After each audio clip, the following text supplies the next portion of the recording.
Alors, on va passer un temps dans l'adoration. C'est pour ça qu'on a un petit groupe de louanges. Là, Laurent au clavier, c'est mon fils aîné, Solène, ma belle-fille, fille belle.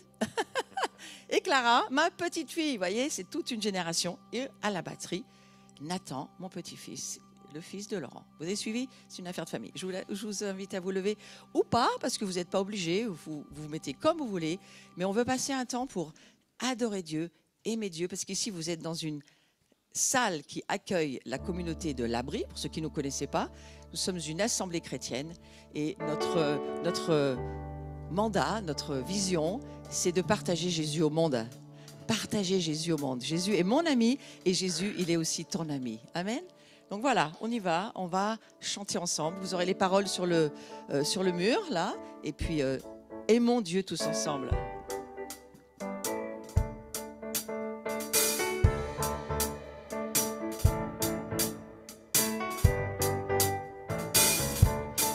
Ensemble louons le Seigneur, il est vivant. Ensemble louons le Seigneur, il est vivant. Ensemble louons le Seigneur, il est vivant. Ensemble louons le Seigneur, il est vivant. Hey, yeah, ah. Louons le Seigneur, il est vivant. Yeah, yeah, ah. Louons le Seigneur, il est vivant. Ensemble louons le Seigneur, il est puissant. Ensemble louons le Seigneur, il est puissant. Ensemble louons le Seigneur, il est puissant. Ensemble louons le Seigneur, il est puissant. Yeah, yeah. Louons le Seigneur, il est puissant. Yeah, yeah. Louons le Seigneur, il est puissant. Yeah, yeah. Louons le Seigneur, il est vivant. Yeah, yeah. Louons le Seigneur, il est vivant. Ensemble louons le Seigneur. Ensemble louons le Seigneur. Il est puissant, Ensemble louons le Seigneur. il est puissant, Ensemble louons le Seigneur. il est puissant. Yeah, yeah. Louons le Seigneur, il est puissant. Yeah, yeah. Louons le Seigneur, il est puissant. Comment ne pas te louer? Oh, comment ne pas te louer? Comment ne pas te louer? Oh, Seigneur Jésus. Comment ne pas te louer? Comment ne pas te louer? Comment ne pas te louer? Oh, Seigneur Jésus. Quand je regarde autour de moi, Je vois ta gloire, Seigneur Jésus, je te bénis. Comment ne pas te louer, Seigneur Jésus. quand je regarde autour de moi, Je vois ta gloire, regarde ton voisin, Seigneur Jésus, je regarde ta voisine ce te matin. bénis. Comment ne pas te Regarde ton voisin, c'est la gloire de Dieu qui est à côté de toi ce matin. louer, Seigneur Jésus. Quand je regarde autour de moi, je vois ta gloire. Seigneur Jésus, je te bénis. Comment ne pas te louer? Oh, Seigneur Jésus. Comment ne pas te louer?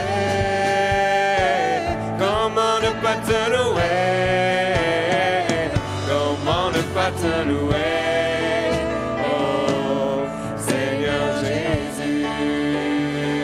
Quand je regarde autour de moi, je vois mes frères. Seigneur Jésus, merci pour eux. Comment ne pas te louer? Oh, Seigneur Jésus. Quand je regarde autour de moi, je vois mes sœurs. Seigneur Jésus, merci pour elles. Comment ne pas te louer?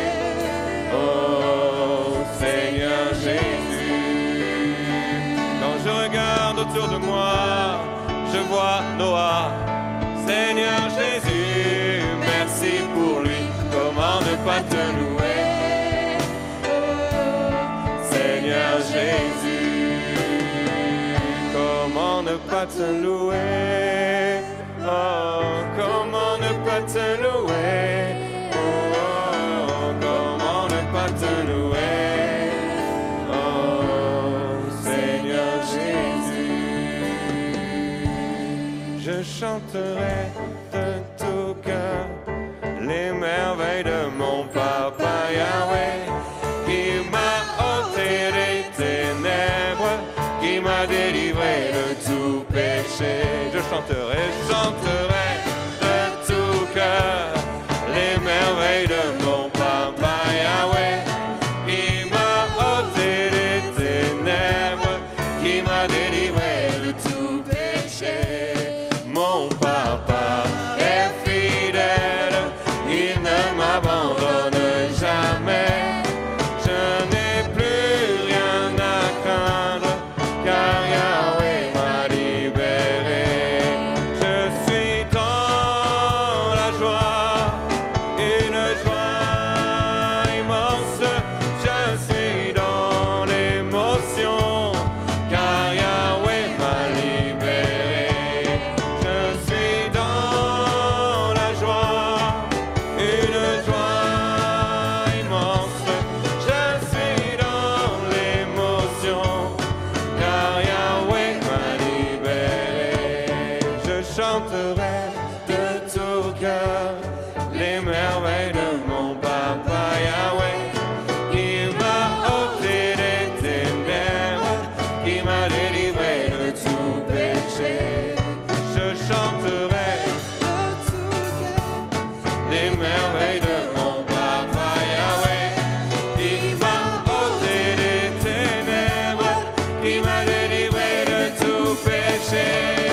Je suis dans la joie, une joie immense.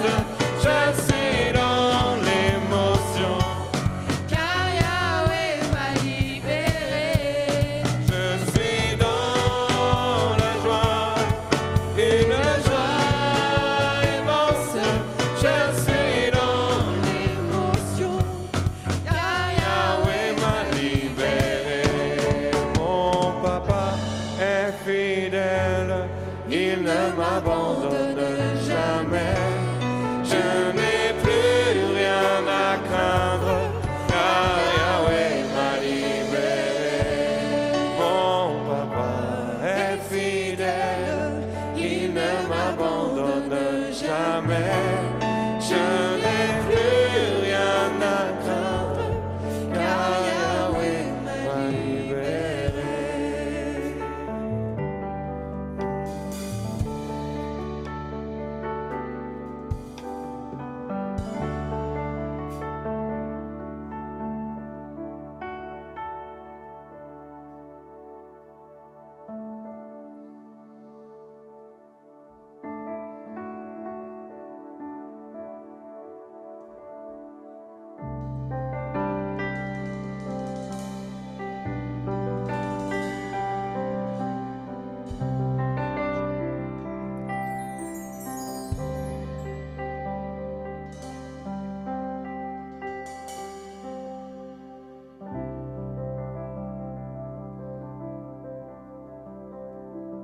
Je t'aime, Seigneur, tes bontés demeurent à jamais. Chaque jour, tu me tiens dans tes mains. Dès lors que je me lève, jusqu'à ce que mes yeux se ferment, je chanterai les bontés de mon Dieu.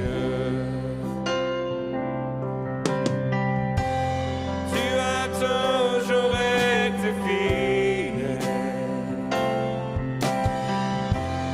Tu as toujours été bon pour moi. Que chaque souffle en moi célèbre les bontés infinies de mon Dieu. Oh, j'aime ta voix. qui m'a gardé dans l'épreuve, dans la nuit noire. Tu es proche et je n'ai pas peur. Le meilleur des pères et mon plus tendre ami. Oui, je vis dans les bontés de Dieu. Oh, tu as toujours été fidèle. Merci Seigneur. Tu as toujours été bon pour moi. Et chaque souffle en moi célèbre les bontés infinies de mon Dieu. Oh, tu as toujours été fidèle. Oh, tu as toujours été bon pour moi. Et chaque souffle en moi célèbre les bontés infinies de mon Dieu. Tes bontés me poursuivent encore, me poursuivent toujours. Tes bontés me poursuivent encore, me poursuivent toujours. Et je m'abandonne, et prends tout Seigneur, je m'abandonne encore. Tes bontés me poursuivent encore, me poursuivent toujours. Tu as toujours été fidèle.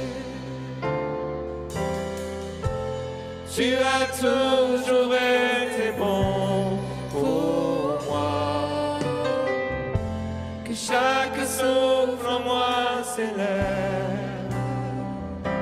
les bontés infinies de mon Dieu. Les bontés infinies de mon Dieu. Les bontés infinies de mon Dieu.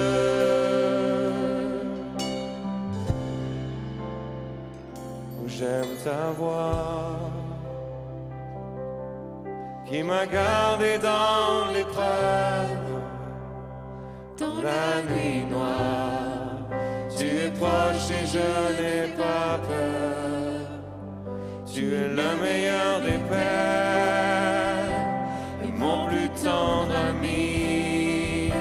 Oui, je vis dans les bontés de Dieu. Oui, je vis dans les bontés de Dieu. Oui, je vis dans les bontés de Dieu.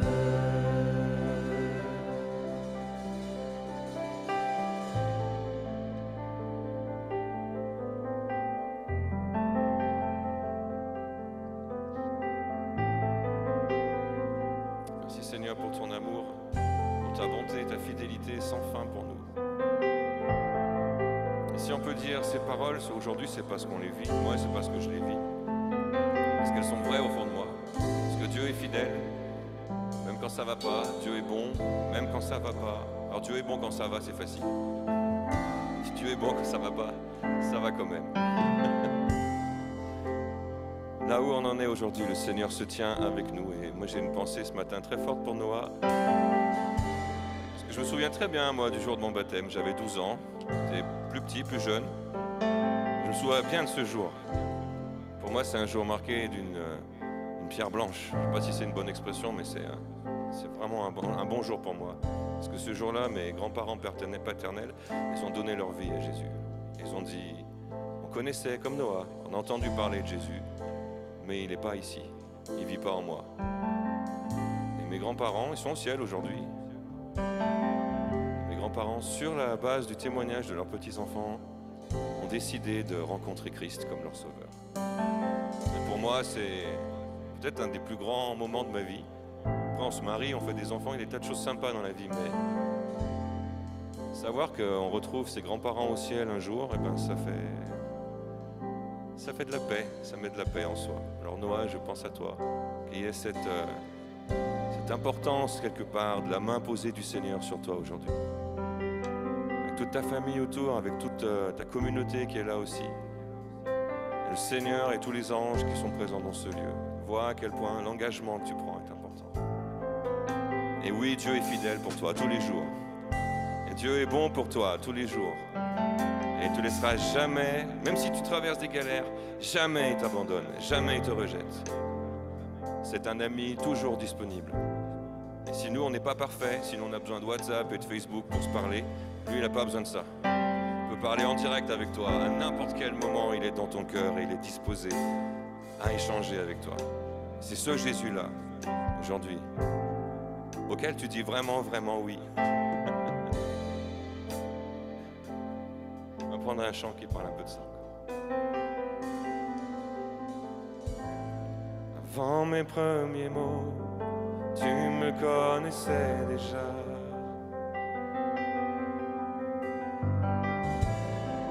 Oui, tu es si bon envers moi.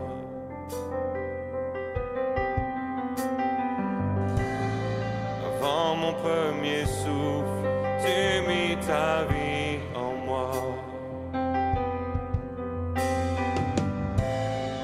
Oui, tu es si tendre envers moi. Oh, l'amour renversant, extravagant, infini de Dieu. Sans faiblir, il me cherche, il me poursuit, me ramène à lui. Je suis indigne et sans mérite, mais pour moi tu t'es livré. Oh, l'amour renversant, extravagant, infini de Dieu.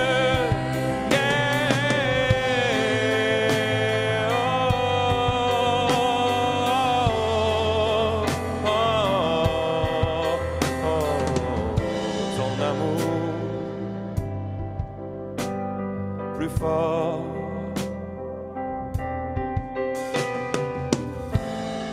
Je te rejetais, sans relâche tu m'aimais. Oui, tu es si bon envers moi. Je me sentais vain et tu m'as offert la croix. Oui, tu es si tendre vers moi. Oh, l'amour renversant, extravagant, infini de Dieu. Sans faiblir, il me cherche, il me poursuit, me ramène à lui. Je suis indigne et sans mérite, mais pour moi tu t'es livré. Oh, l'amour renversant, extravagant, infini de Dieu.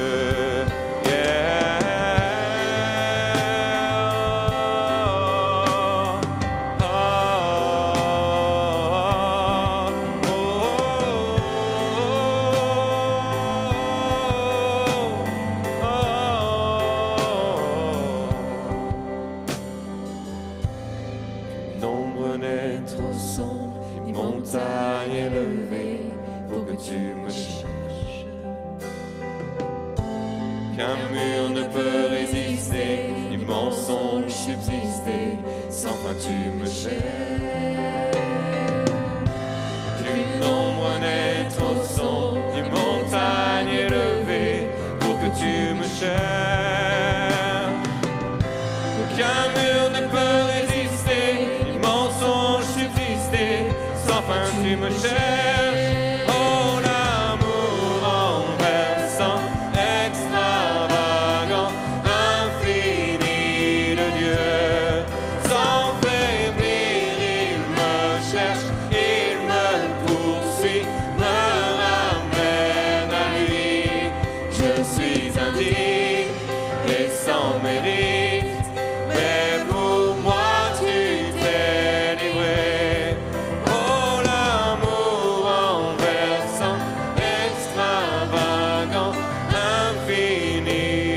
Dieu. Oh, l'amour renversant, extravagant, infini de Dieu. Sans faiblir, il me cherche et me poursuit, me ramène à lui. Je suis indigne et sans mérite, mais pour moi tu t'es livré. Oh, l'amour renversant, extravagant, infini de Dieu. Oh, l'amour renversant, extravagant, infini de Dieu.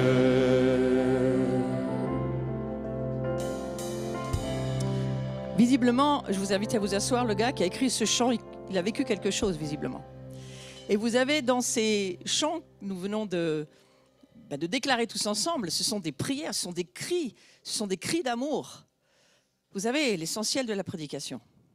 Ouais, la prédication, c'est Jésus qui se fait homme, qui s'incarne, parce que son Père Dieu n'en peut plus de ne pas retrouver sa famille. Et s'il ne retrouve pas sa famille, ce grand Dieu, ce notre Père qui est aux cieux, s'il ne retrouve pas sa famille, c'est bien parce qu'elle est quelque part ailleurs que dans le cœur de Dieu. Et sa famille, elle cherche aussi, elle, un sens, une valeur, une appartenance qu'elle ne trouve pas, qu'elle n'a pas, parce que lorsque nous naissons hors de la relation avec Dieu. Dieu est partout. Mais comme l'a dit Noah tout à l'heure, il a fait une très belle introduction. Il nous a dit, j'ai entendu parler de Jésus, de Dieu, mais je ne le connaissais pas. Il n'était pas dans mon cœur. Ce n'était pas dans ma vie qu'il habitait. Et d'une certaine manière, lorsque le Père a créé l'humanité, vous lisez toute la Genèse, vous lisez, on va dire même Exode, Lévitique, Nombre, Deutéronome, vous entrez dans l'Ancien Testament, vous commencez à voir qu'il y a une histoire entre Dieu, l'humanité et le Père qui cherche sa famille, parce qu'il s'appelle notre Père. Et ce Père qui cherche sa famille, lui, souffre autant que nous de la séparation. Ce n'est pas seulement l'humanité qui n'a plus de... Visiblement, le gars, là, il a vécu des heures très noires, il n'est pas super heureux dans sa vie, il voit qu'il lui manque quelque chose, et il cherche, et il comprend que Dieu le cherche aussi. Dieu est partout. Il est omniprésent, omnipotent. Sauf que, comme c'est un père cherche une relation avec son fils ou sa fille. Il y a un lien de filiation que Dieu veut retrouver parce que ce lien a été brisé. Et tous les deux en souffrent, l'humanité en souffre, le Père en souffre. Pourquoi ? Parce que le diable est une réalité invisible, spirituelle, et qui se manifeste d'une façon très claire sur la terre. Alors, je ne vous la refais pas longue, parce qu'on serait là jusqu'à la semaine prochaine, mais Satan, qui s'appelait Lucifer, avant de s'appeler Satan, l'astre de lumière, qui était dans les cieux, qui couvrait la gloire de Dieu et qui vivait dans les cieux avec Dieu, a à un moment donné voulu prendre la place de Dieu et a proposé aux hommes de faire la même chose. Et il s'est passé qu'il y a eu un oui de la part de l'humanité qui s'appelait à ce moment-là Adam et Ève. Et le Père voit sa famille se séparer de lui. Attention, ne nous trompons pas, ce n'est pas Dieu qui rejette l'homme, c'est l'homme qui ne veut plus de Dieu. Donc il y a une rupture familiale, dès le début. Et si vous lisez le dernier verset de l'Ancien Testament, de Malachie, le prophète va dire, Dieu a un projet, et il va envoyer l'esprit d'Élie, c'est-à-dire un esprit spirituel puissant de feu et d'amour, parce que quand on parle de feu, en général, le feu c'est l'amour, quand il s'agit de Dieu. Je ne parle pas du royaume des ténèbres, mais je parle du royaume de la lumière. Et à partir du moment où Dieu fait connaître ses volontés dans cet Ancien Testament, il va dire à la fin, dernier verset, je vais envoyer l'esprit d'Élie pour qu'il se réconcilie. Sans quoi, ça ne va pas le faire et les nations vont se déchirer, ce qu'on voit advenir tous les jours. Toutes nos histoires sont des histoires de famille, regardez. Que ce soit entre Israël et les nations, que ce soit dans nos familles respectives, que ce soit entre les ethnies, que ce soit partout, c'est une histoire de rupture familiale. Et Dieu dit, je vais envoyer une solution. Et la solution, pour la faire court, parce que l'homme s'étant séparé de Dieu, sa nature s'est corrompue. Ce qu'on appelle la nature humaine s'est corrompue. Et cette corruption-là, nul ne peut l'arrêter. Même pas Dieu. Parce qu'il laisse faire cette corruption qui continue de jour en jour. Et si Dieu nous avait laissé dans le jardin d'Éden à manger de l'arbre de vie, nous serions morts pour l'éternité. Donc, lorsque Dieu nous pousse, quand je dis nous, c'est Adam et Ève, mais nous sommes dans les entrailles d'Adam et Ève. Lorsque Dieu pousse Adam et Ève hors du jardin, c'est tout simplement par amour, où il dit, on ne va pas les laisser se perdre éternellement. Ils ne vont pas manger de ce fruit pour se perdre éternellement. On va trouver la solution qu'on avait déjà en amont, parce qu'on savait ce qui allait arriver. Vous savez pourquoi je vous dis ça? Parce que vous lisez dans l'Écriture que Jésus, l'agneau de Dieu, qui a donné sa vie, Jean va dire, l'apôtre Jean va dire, lorsqu'il va voir Jésus, on va en reparler sur le baptême, « Ah, mais c'est lui, l'agneau de Dieu, qui ôte les péchés du monde. » Mais qui lui a dit ça? Comment il peut le savoir? Il peut le savoir parce qu'il est branché, il a la Wi-Fi au 3e ciel et qu'il entend ce qui se passe et qu'il peut décrypter, discerner ce qui est en train d'arriver. Et Dieu le Père lui fait savoir, parce que c'est un grand prophète, Jean-Baptiste. Et il lui fait savoir, lui dit, Jean, tu vois là, cet homme que tu vois, c'est mon fils né de moi. Je l'ai mis dans les entrailles de Marie, mais le Père, c'est moi. Et c'est lui qui va venir pour payer la séparation. Donc Jésus va venir pour la réconciliation. Je vous la fais court. Hein. Il vient réconcilier le monde, la famille, je préfère dire ça comme ça, avec son Père. Donc c'est l'agent de la réconciliation, hein, Jésus. La croix, c'est quoi? C'est la verticale, on se remet en relation avec les cieux. L'horizontale, merci Noah, on va pouvoir aimer les autres. On va pouvoir revenir dans la relation avec les autres. En général, Dieu me fait toujours l'introduction. Et moi, je ne fais que expliquer ce que j'ai compris que Dieu voulait nous dire aujourd'hui. Il y a une réconciliation verticale, mais une réconciliation horizontale. Tu vas pouvoir retrouver des bonnes relations avec ta famille. Tu vas pouvoir retrouver des bonnes relations avec tes amis. Tu vas pouvoir vivre sur cette terre avec de l'amour. Parce que Dieu est amour. On ne peut pas vivre sans amour. Le monde de Lucifer nous a séparés un temps du Père. Parce que lui, ayant été déchu, il y a eu des grands combats dans les cieux. Vous allez lire Genèse 6, Genèse 7, vous allez comprendre un certain nombre de choses. Et cette rupture, elle a commencé dans les cieux lorsque Lucifer a voulu prendre la place de Dieu. Vous lisez dans le livre d'Ézéchiel 14, vous lisez dans le livre de Deutéronome. Il s'appelait Lucifer, il a voulu prendre la place de Dieu et Dieu l'a précipité des cieux. Et il est descendu sur la terre. Apocalypse 12, avec une grande colère pour essayer de détruire tous ceux qui aiment Dieu. Vous avez toute l'histoire de ce qu'il y a autour de vous. Je vous la fais court. Hein. Donc, d'une certaine manière, tous les problèmes ici sont des problèmes relationnels, familiaux, des problèmes familiaux, des problèmes relationnels entre les humains et entre Dieu. Et à partir du moment où on se réconcilie avec Dieu, on se réconcilie avec les hommes. Et l'amour, de nouveau, peut s'établir. Si nous sommes là, nous ne nous connaissons pas tous. Mais je peux vous dire une chose. C'est exagéré, hein, ce que je vais vous dire. Mais nous nous aimons. Enfin.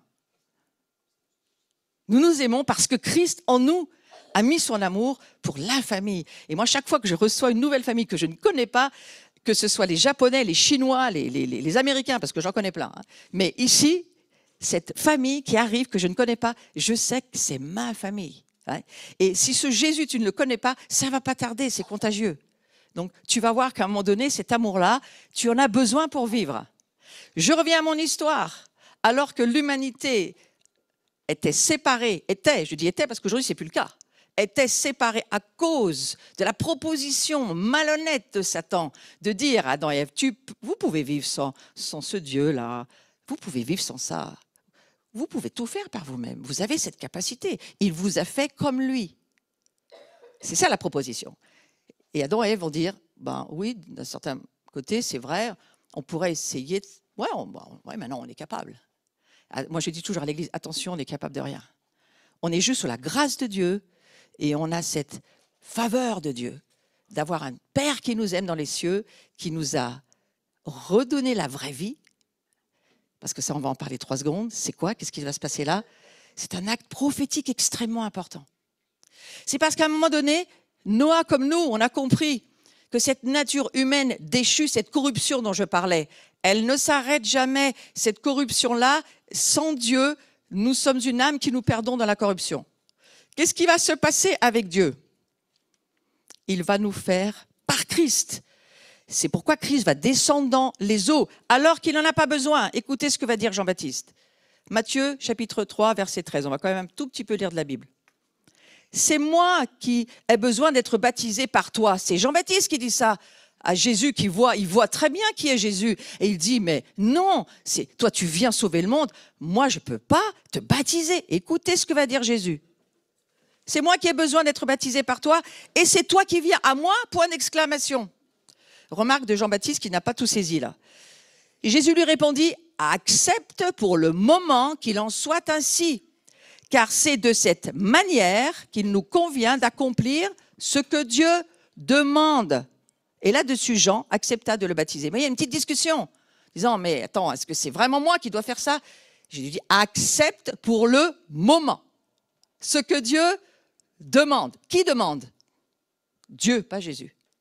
Jésus, il vient accomplir ce que lui seul pouvait accomplir. Il y a un grand mystère.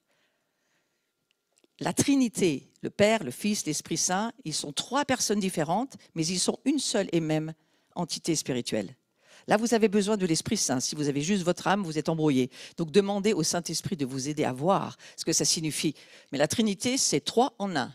On a le shampoing qui peut nous aider aujourd'hui. 3 en 1, 3 ingrédients différents, mais c'est la même chose. Et vous avez tout dedans, même l'adoucissant. Ben ouais, peut-être c'est un peu ça, Dieu. Pour s'aider, il faut s'aider quand c'est trop mystérieux. Mais cette Trinité dans les cieux, elle est là. Et dans la Trinité, l'agneau de Dieu qui ôte le péché du monde, existait avant la fondation du monde. Qu'est-ce que ça veut dire? Que Dieu savait tout ce qui allait arriver. Il n'était pas en train de se ronger les ongles et de prendre de l'antistress parce qu'il ne se sentait pas bien. Dieu, il savait tout ce qui allait arriver. Et dans sa omniscience, son omnipotence, il avait prévu ce qui allait arriver, mais la chose, et je crois que c'est ce qu'on pourrait rendre à Dieu, une des premières choses qu'on peut rendre à Dieu, c'est qu'il nous laisse libres de nos choix. Ils avaient le droit de dire oui, ils avaient le droit de dire non. Chose que Satan ne fait jamais dans ta vie. Il ne te donne jamais le choix. Il n'a pas de règle du jeu. Il rentre dans ta vie dès qu'il peut, il te détruit comme le mieux qu'il peut, et il le fera jusqu'à te faire mourir. S'il le peut, il le fera. Dieu, c'est tout l'inverse. De la haine, on passe à l'amour. La haine, c'est l'amour corrompu. Donc, l'amour de Dieu pour nous, c'est de dire, oui, il y a une rupture, c'est compliqué, il y a une nature humaine déchue. Alors nous avons une solution. Nous envoyons le Fils, l'agneau de Dieu, qui, lui, a le pouvoir, par qui il est, d'enlever le péché du monde. Et Jésus viendra, quittera ses gloires, c'est ce que nous dit l'Écriture. Excusez-moi, je vous la fais rapide. Et il descend sur la terre, et il vient s'incarner dans un corps humain, mais engendré par l'Esprit Saint. Qu'est-ce qui nous arrive lorsque nous donnons notre vie à Jésus? Sur cette terre, nous naissons dans une chair corrompue, notre âme est corrompue, notre corps est corrompu, nous le savons. Mais lorsque nous naissons de l'Esprit, lorsque nous allons donner notre cœur à Jésus, notre esprit, qui pour le moment, séparé de Dieu, je vous ai dit, il y a une rupture, était séparé de Dieu, c'est ça que signifie le péché.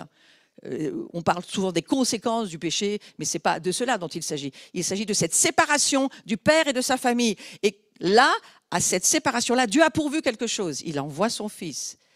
Et à partir du moment où le Fils va s'incarner, le Père va le remplir de l'Esprit Saint. Parce que les trois, là où ils sont actifs, ils sont toujours d'accord, ils ne se sont jamais disputés. Ça, c'est la chose que je trouve admirable. La Trinité ne s'est jamais disputée. Il n'y a jamais eu de division, il n'y a jamais eu de tension, de pression.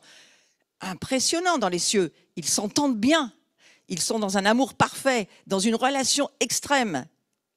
Et à partir de cet amour extravagant, ils font descendre le Saint-Esprit dans le corps incarné du Fils, qui lui va mourir, vraiment mourir. Il va vraiment mourir. Il va, lisez les Éphésiens 4, il va descendre aux enfers et il va prendre la malédiction, la corruption, notre incapacité à nous remettre en relation avec Dieu. Il va prendre cela en disant, je paye pour eux, parce que le Père m'a dit, il n'y a pas d'autre solution. Mais je le fais, ça va être douloureux, mais je le fais avec choix.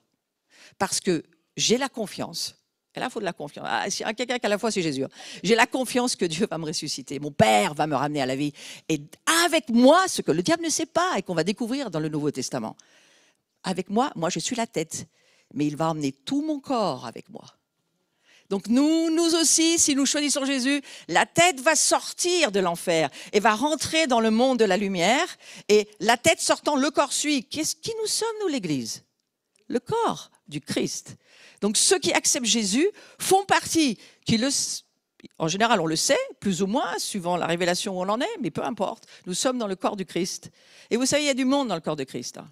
Tous ceux qui croient au Christ, qui ont donné leur vie, ce qu'on va faire avec Noah, qui ont dit oui, tu es mon Seigneur, tu es mon Sauveur, maintenant je vais vivre avec toi. Ah, ça veut dire beaucoup de choses le baptême. Ça veut dire aussi séparation. Maintenant, on se sépare de la ténèbre, on se sépare d'un monde corrompu, on se sépare d'un système corrompu parce qu'on veut rentrer par le Saint-Esprit dans la vie avec Dieu. Et ça, c'est Dieu qui nous le permet. Ça, c'est Jésus qui nous le permet. Jésus nous permet parce que, en lui donnant notre cœur, dans nos entrailles, dans notre esprit, qui est là, pas là. Là, c'est le cerveau, là, c'est le cœur. Et dans nos entrailles, Jésus vient par le Saint-Esprit, exactement comme le Père a fait avec Jésus lorsque lui s'est fait baptiser. Il a dit, on va baptiser Jésus qui a laissé ses gloires. Il va être rempli du Saint-Esprit. Il va montrer à l'humanité ce que nous pensons être la manière de vivre sur cette terre. Lisez les évangiles, vous avez le modèle. Le prototype, c'est Jésus. Partout où Jésus allait, il faisait du bien. Il guérissait les malades, il délivrait les captifs. Donc ça veut dire qu'il y avait beaucoup de maladies, il y avait beaucoup de captivité. Il chassait les démons. Il y a beaucoup de démons, mes amis, dehors, dedans, dans nos vies. Il faut connaître les choses pour comprendre de quoi on parle. Hein? Connaître par la connaissance révélée, pas par le cerveau seulement. Mais le cerveau, ça peut aider, franchement, parfois ça aide. Et à partir de là, nous voyons Jésus faire son travail sur la terre. Et il va dire, c'est de cette manière qu'il nous convient d'accomplir ce que Dieu demande. Donc Dieu demande le baptême. Il demande le baptême pour Jésus. Est-ce qu'il en avait besoin? Non, il n'a jamais péché. Et il ne péchera jamais parce qu'il est rempli en complétude du Saint-Esprit. Nous avons les arts de l'esprit. Soyons gentils les uns avec les autres. On n'a qu'une petite partie. Donc si, voilà, nous étions des pécheurs, ça c'est le monde corrompu. Et Jésus, lorsqu'il rentre dans notre vie, il nous fait devenir des... Allez l'église. Nous sommes des saints, nous ne sommes plus des pécheurs. Arrêtez, pardonne-moi pauvre pécheur, c'est oui et non. Parce qu'aujourd'hui nous sommes des saints. Et les saints qui, il faut le dire quand même, avec un peu d'honnêteté, hein, péchons encore un peu. Certains sont plus optimistes, de moins en moins. Mais nous péchons encore, oui ou non? Bien sûr que nous péchons. Mais nous péchons de moins en moins parce que nous nous alignons à qui nous sommes vraiment. Rappelez-vous, lorsque Jésus va sortir des enfers, sa tête, il est la tête, il va sortir de l'enfer, ressuscité par son Père. Est-ce que c'est le même Jésus rénové avec des tapisseries, on a juste changé la couleur de l'extérieur? Non, c'est quelqu'un d'autre. C'est ce Dieu le Père qui ressuscite le Fils dans ce qu'il a toujours pensé que l'humanité serait. La race divine d'hommes et de femmes qui ne vont plus jamais mourir, ne plus jamais rentrer dans la vie éternelle. Donc nous le vivons à l'intérieur de nous. Pour le moment, c'est un royaume invisible interne. Mais quand Jésus revient, et il revient, frères et sœurs, j'ai entendu que 80% de gens ne croient pas au retour de Jésus. Quel dommage, vous ne lisez pas l'Écriture. Lisez l'Écriture et à la fin de tout le livre de l'Ancien et du Nouveau, l'Esprit et l'épouse disent « Viens, Jésus ». Pourquoi il dit ça? Parce qu'il vient. Et tout simplement. Alors, il n'y a rien de plus simple à comprendre. Jésus vient et ça devrait changer. Il revient pour nous. Peut-être pour certains juifs, il vient, il revient pour nous. C'est sans doute le même, comme disent les juifs. Un peu éclairé.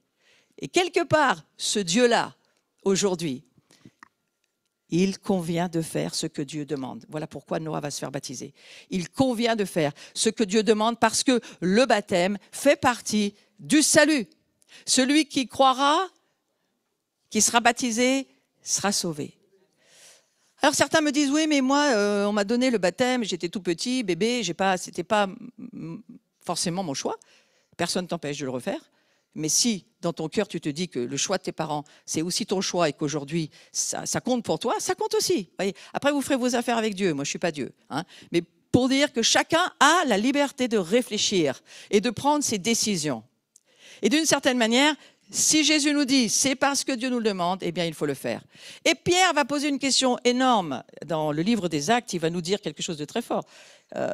Parce que Pierre, il a renié 3 fois Jésus quand même. Voilà, Pierre, c'est Pierre. Hein, et il a un tempérament fort de leadership.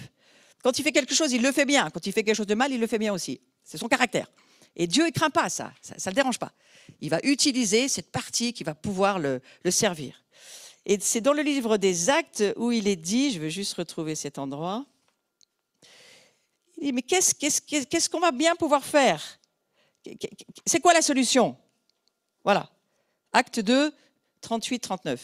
Hommes, frères et sœurs, ça veut dire. Que devons-nous faire?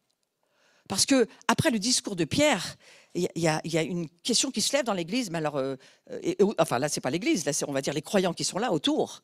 Et ce sont pratiquement tous des Juifs messianiques. Hein. Vous savez que jusqu'à Acte 15, il est question d'Israël et des Juifs messianiques. Les premiers croyants sont des Juifs messianiques. Ensuite, les chrétiens. Hein. Mais c'est pas par nous que ça commence. Donc quelque part, il y a une réponse très simple qui nous est donnée. C'est repentez-vous. Matthieu, chapitre 3, verset 2. Repentez-vous, car le royaume des cieux est proche. Non seulement Jean-Baptiste va le dire, mais Jésus va le dire. Repentez-vous, parce que le royaume de Dieu est proche. Donc il y a un royaume ici sur cette terre, vous voyez, ouvrez la télé, vous avez tout compris. Et il y a un royaume de Dieu, le royaume de la lumière, qui est à l'intérieur de nous pour le moment et que nous transportons avec nous et pour lequel Jésus attend de revenir. Et il y a un vrai royaume qui vient. C'est le royaume de Dieu. Lorsque nous avons perdu la connexion avec le Père, avec Adam et Ève, nous n'avons pas seulement perdu un Seigneur, un Sauveur, un Dieu, un Père. Nous avons perdu un royaume.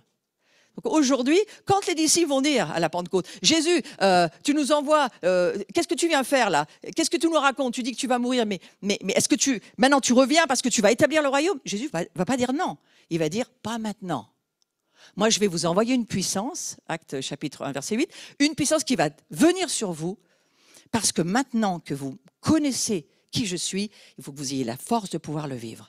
C'est pour ça que tout à l'heure, après le baptême d'eau, on va juste mettre nos mains en l'air, souffler sur Noah, comme Jésus l'a fait, pour qu'il reçoive l'Esprit Saint. Non pas qu'il ne l'ait pas déjà, mais vous savez quoi? On peut toujours en avoir plus. Si vous avez trouvé les limites de Dieu, venez m'expliquer. Moi, je n'ai pas trouvé les limites de Dieu, mais je sais que nous allons de gloire en gloire. Je vais le dire en français courant, pas en version révisée, de progrès en progrès. Pour certains, c'est plus facile à comprendre. Nous allons de progrès en progrès de quoi? De la révélation de qui est Jésus, de la révélation du royaume de Dieu, de la révélation de son retour, de la révélation de pourquoi tu es sur cette terre, de la révélation de qu'est-ce que Dieu veut avec toi. Premièrement, que tu redeviennes, tu l'es déjà dans le cœur de Dieu. Mais c'est comme un père. Reviens à la maison et viens lui dire que c'est vraiment ton père. Et c'est à partir de là, tu retrouves ta filiation, tu retrouves ta vraie identité. Et là, ta vie prend un sens, ta vie prend une destinée. Et c'est ce qui manque aujourd'hui aux gens autour de nous. Tout ce qui se passe n'a aucun sens sans Dieu. Il faut beaucoup de foi pour vivre dans un monde sans Dieu. Moi, je n'ai pas cette foi-là. J'ai juste la foi que ce que Dieu dit, c'est la vérité et ça va arriver. Donc, voilà Noah ce qui va se passer. On va laisser Noah, je vais faire très court parce que pas besoin d'y passer des heures. Vous avez très bien compris de quoi je parle. Je parle du fait qu'il y a deux royaumes et que aujourd'hui, lorsque nous prenons la décision de dire à Jésus, tu es mon Seigneur, tu es mon Sauveur et je te reconnais dans ma vie, alors que Noah était une âme vivante, né de son père et de sa mère, mais mort spirituellement.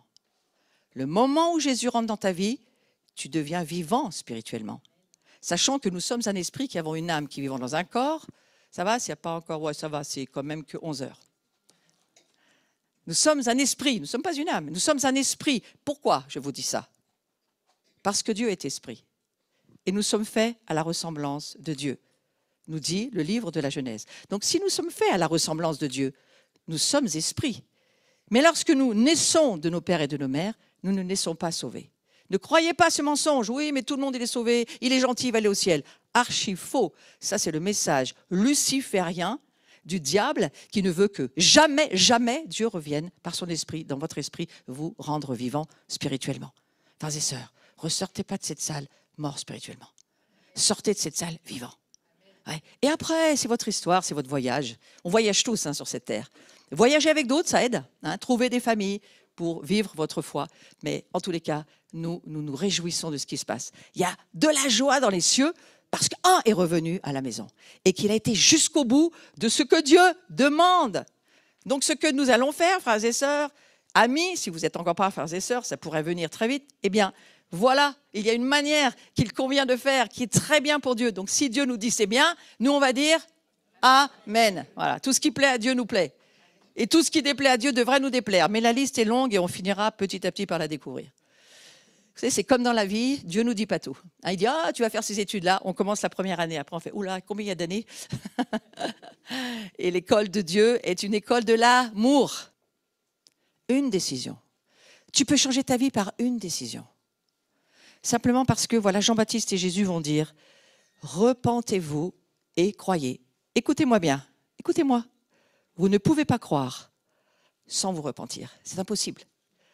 Vous ne pouvez pas croire. Beaucoup de chrétiens croyants aujourd'hui essayent de rentrer dans le monde de la foi. Oui, j'ai la foi, oui. Mais pour croire, il faut te repentir.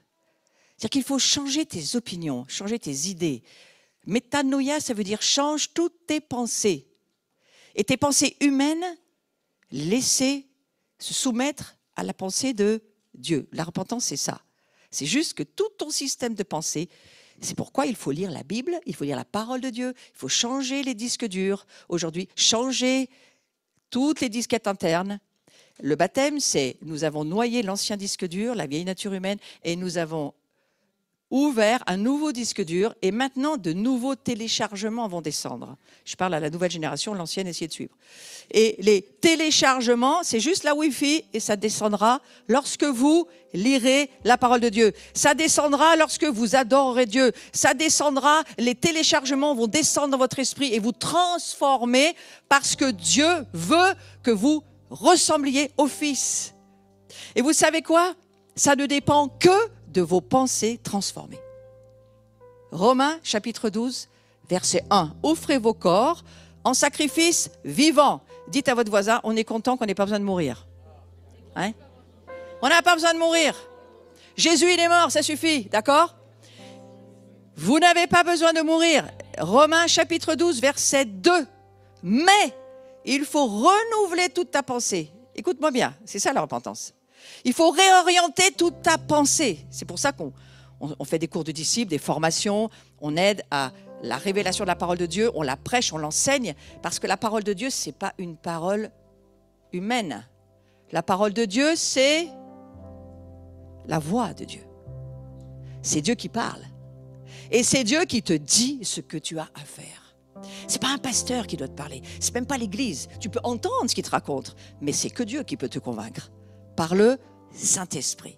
Et cette parole-là, c'est elle, quand elle rentre dans tes disquettes, ton disque dur, et tous tes téléchargements se font, la gloire de Dieu, la présence de Dieu, c'est ça que ça veut dire. Dieu dans ta vie. Jésus vient et il commence à te transformer. Alors c'est ce que je prie pour Noah, bien sûr, c'est ma prière. C'est que Noah grandisse. Nous sommes appelés à quoi dans notre vie chrétienne? À être sur une chaise comme ça, puis à faire des petits chants jusqu'au retour de Jésus? Ben non, hein. Non, parce que là, ça serait... Moi, je ne serais plus là déjà. Hein. Non, c'est juste que nous sommes appelés à grandir dans notre vie intérieure. Grandir en révélation de qui est Christ. Et donc, en révélation de qui tu es.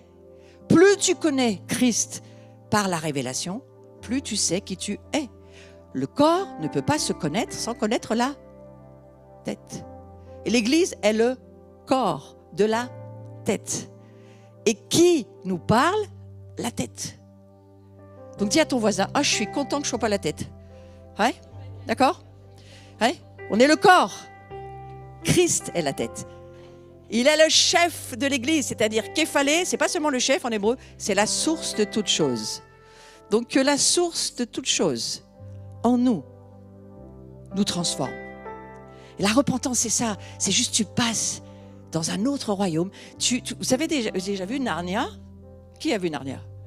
Ah, ça va, je peux en parler. Ceux qui n'avaient pas vu, achetez le truc. Ça doit être sur Netflix, non? Ouais, c'est possible. Cherchez, vous trouverez. Passe au travers de l'armoire dans Narnia. Vous laissez votre vieille vie, comme Lucie, comme ses frères, comme Edmond, et passe dans un autre monde, au travers de l'armoire. C'est la croix, c'est Christ. Vous savez que le gars qui a fait Narnia, c'est un chrétien. Mais il voulait pouvoir parler au monde et pas aux chrétiens déjà convertis, ça n'a pas de sens. Donc il voulait juste que le monde puisse comprendre. Et tu passes au travers de l'armoire avec Lucie, avec Edmond, avec, je ne me rappelle plus le troisième, c'est qui? Peter, c'est ça, Peter, le grand Peter. Pierre, entre nous, hein. Vous savez ce qu'il disait? Et ils se rendent compte que ce sont des princes, des princesses. Ils se rendent compte qu'ils ne se connaissent pas, ils ne savent pas qui ils sont. Et c'est ça que Dieu veut te dire. Moi, pour moi, dans mon cœur, te dit Dieu, tu es mon fils, tu es ma fille. Et moi, comme je suis roi de la terre, si le Père est roi de la terre, le fils, il est quoi? La fille, il est quoi? Ah, ça fait beaucoup, hein? Eh ouais. Si Dieu est le Seigneur des seigneurs au pluriel, c'est qui? Mais tu réponds trop vite, laisse-les réfléchir.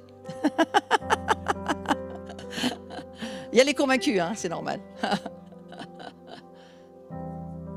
Aujourd'hui, il y a une place dans le cœur de Dieu pour que tu rentres dans son cœur. Et je vous demande juste de fermer vos yeux. Moi, j'attends Noah. Je vous demande juste de fermer vos yeux. Moi, je fais le DJ en attendant que Noah revienne. Hein. Et juste, si vous voulez rentrer en vous-même, si vous ne voulez pas, faites-le pas. Mais si vous voulez, c'est bien, ça peut vous aider. Parce que lorsqu'on prie, Jésus dit, le Père dit, ferme la porte de ta chambre. En fait, c'était les paupières. Et rentre en toi-même et écoute-moi.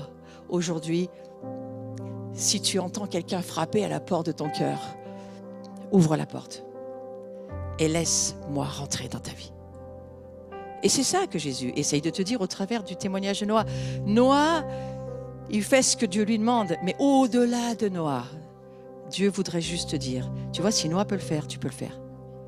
Et qu'au travers de ça, est-ce que tu voudrais pas me laisser rentrer dans ton cœur? Et on va faire exactement comme Laurent nous l'a dit tout à l'heure. Moi, j'ai eu toute la trame de la matinée au travers des 3 premières interventions. Laurent a 12 ans. Il se fait baptiser. Et dans la salle, il y a un appel au cœur de Dieu. Et moi, mes beaux-parents, ils lèvent leurs mains. Et je ne l'ai pas vu parce que j'avais les yeux fermés. Ils m'ont dit après. Donc, je ne vous demande pas de regarder. Je vous demande juste de laisser chacun entre Dieu et son cœur. Et si ce matin, il y a quelqu'un qui frappe à la porte de ton cœur, et même si ça t'impressionne, parce que c'est quand même Dieu, est-ce que tu veux juste lever ta main? Juste pour qu'il te voie. Juste pour que les cieux te voient. Et je vous demande de respecter l'intimité de chacun, donc de ne pas ouvrir vos yeux. Laissez votre main en l'air et que Dieu puisse voir dans votre cœur et rentrer. On va juste prendre un chant avec toi là, pour remercier les cieux.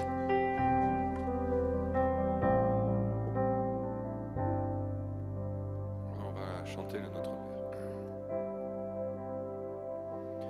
Tendre Père, élevé sur la terre, sois glorifié,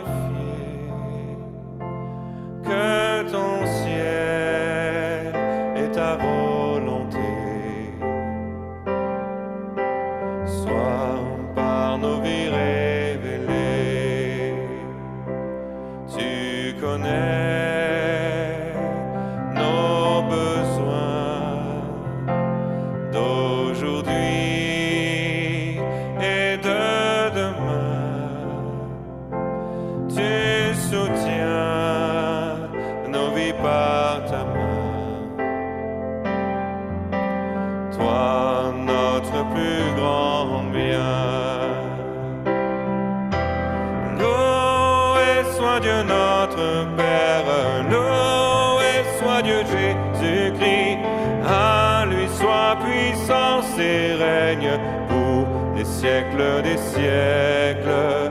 Loué soit Dieu notre Père, loué soit le Saint-Esprit. À lui soit puissance et gloire pour les siècles des siècles. Nos offenses, leurs outrages, tu pardonnes, nous faisons grâce.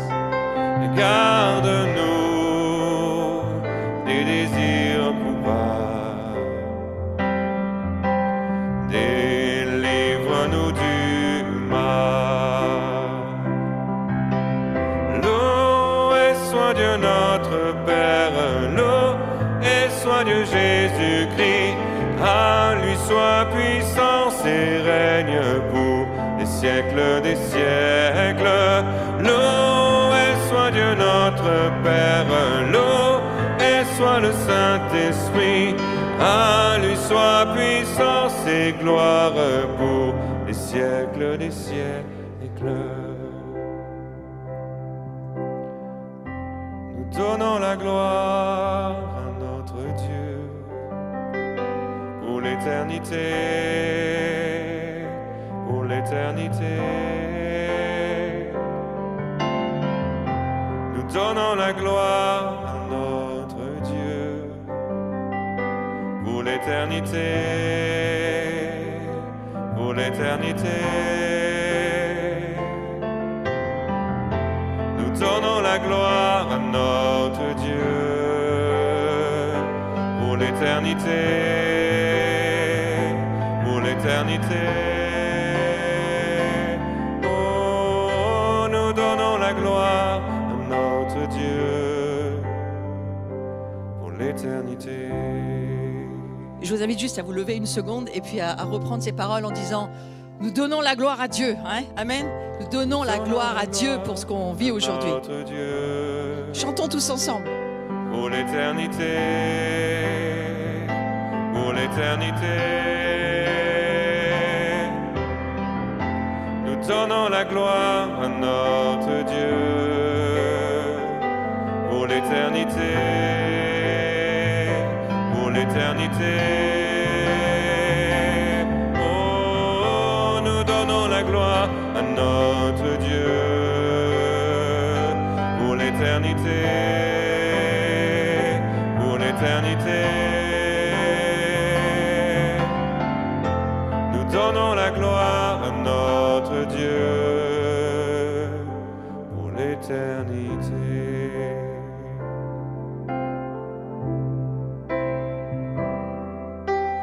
Loué soit Dieu notre Père, loué soit Dieu Jésus-Christ, à lui soit puissance et règne pour les siècles des siècles. Loué soit Dieu notre Père, loué soit le Saint-Esprit, à lui soit puissance et gloire pour les siècles des siècles.